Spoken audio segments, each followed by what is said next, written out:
जहां एक तरफ राघव ने उठाया सवाल कि अमन अंजलि की बेटी नहीं, फिर आरती ने किया ऐसा जिसे देख सबके होश उड़ गए। और जब राघव ने उठाया आरती पर हाथ, तब आया एक ऐसा तूफान जो सब कुछ उड़ा ले गया। देखिए पूरी कहानी इस वीडियो में बिना स्किप किए। मित्रों, आज के धमाकेदार एपिसोड की शुरुआत होती जहाँ आरती अंजलि से प्रदीप, स्टेफनी और बाकी लोगों के साथ राखी मनवाती है। फिर राघव भजन और वैभव के साथ आरती के पास आता है। वैभव आरती से पूछता है कि उसे दादा को नाम से बुलाने में शर्म नहीं आती। आरती कहती कि राघव ने ही कहा है कि उसे दादा न कहकर नाम से बुलाएं, इसलिए वह ऐसा कर रही है। तभी आरती राघव से पूछती है कि वह यहाँ क्यों आया है। राघव कहता है कि गणेश जो कभी कोई केस नहीं जीता उसने उस पर केस कर दिया, इसलिए वह भी यहाँ नोटिस मुंह पर फेंकने आया। राघव नोटिस आरती के चेहरे पर फेंक देता है। वहीं दूसरी तरफ ठाकुर हवेली में युवराज और चंद्रमान को आरती की महक की शादी से किडनैप करने की प्लानिंग कर रहे होते हैं। उधर राघव आरती से कहता है कि पहले यह साबित करो कि अंजलि की शादी अमन से हुई है। वह अंजलि से पूछता है कि क्या वह कोर्ट में जाकर कहेगी कि अमन ने उससे शादी की है। राघव पूछता है कि क्या अंजलि को पैसे चाहिए। राघव वैभव से एक मुट्ठी नोट लेकर अंजलि से पूछता है कि उसे कितने चाहिए। अंजलि कुछ बोल नहीं पाती। तब आरती अंजलि से कहती कि सुना राघव क्या कह रहा है,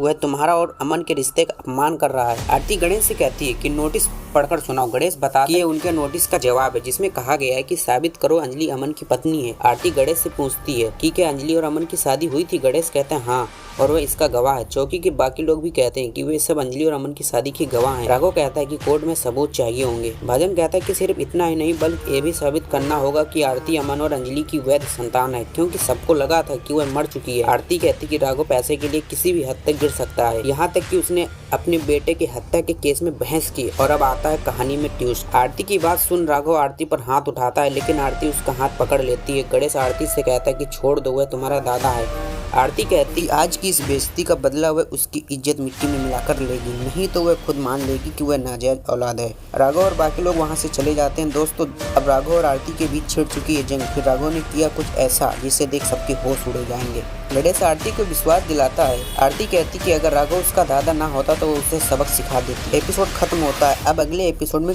कली आरती से वीडियो कॉल पर बात करते हुए पूछती है कि क्या वेद उससे उतना ही प्यार करेगा जितना वह आरती को करता है। तभी वेद आकर कहता है कि वह सिर्फ आरती से प्यार करता है। आरती वेद से कहती है कि उसे थोड़ी तहजीब रखनी चाहिए। वेद कहता है कि प्यार में सिर्फ प्यार होता है और कुछ नहीं। यह सुनकर कली आरती से झगड़ती है कि वह बार बार वेद को क्यों बुला रही है। अब आरती पर टूटने वाला मुसीबतों का पहाड़। क्या आरती राघव का सामना कर पाएगी। और युवराज ने कर ली है आरती को किडनैप करने की प्लानिंग, तो क्या युवराज की चाल से बच पाएगी आरती। और कैसे साबित करेगी कि आरती अमन अंजलि की बेटी है। देखिए सब कल के एपिसोड में। कल का धमाकेदार एपिसोड और खतरनाक होगा। धन्यवाद दोस्तों।